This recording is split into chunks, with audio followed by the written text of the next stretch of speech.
భారతీయ దేవాలయంలో ఈ పురాతన శిల్పాన్ని చూడండి. ఇతను ఎవరు? వెంటనే దాన్ని చూడగానే దానిలో ఏదో వింతగా ఉందని మీరు చూడవచ్చు.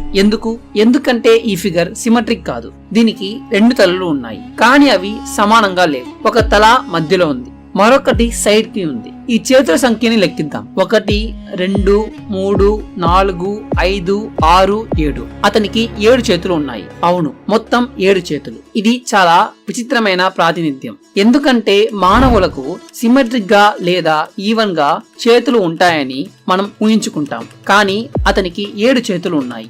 ఆపై కాళ్ళు. అతనికి 3 కాళ్ళు ఉన్నాయి. చాలా విచిత్రం కదా. పురాతన శిల్పులు అసిమెట్రిక్ ఫిగర్ ను చెక్కడం ద్వారా ఏదైనా తప్పు చేశారా, లేక అసలు అలాంటి ఒక దైవం ఉందా?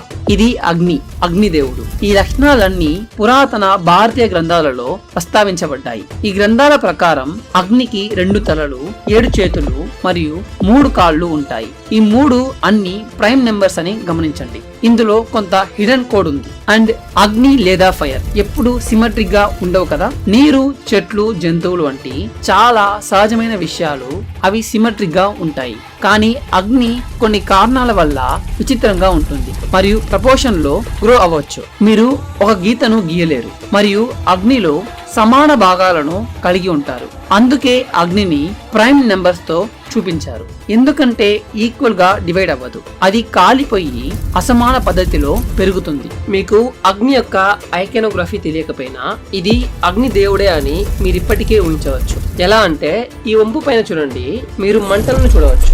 ఇది అగ్ని యొక్క యూనివర్సల్ సింబల్. అగ్ని భారతీయ అగ్ని దేవుడు ఇతర దేశాల అగ్నిదేవతలతో కొన్ని విచిత్రమైన పోలికలు ఉన్నాయి. ఇగ్నిస్ అనేది లాటిన్ పదం, అంటే అగ్నిదేవుడు. అతను ప్రతిదీ మన్నించేవాడు. లిథువేనియాలో ఉగ్నిస్ అని కూడా పిలుస్తారు మరియు స్లావిక్ ప్రజలు అతన్ని ఓగ్నే అని పిలుస్తారు. వేద దేవుడైన అగ్ని ఒకప్పుడు ప్రపంచం అంతటా పూజించబడేది మరియు ఈ పదాలు అసలు అగ్నిదేవుడి యొక్క మార్పులేనా?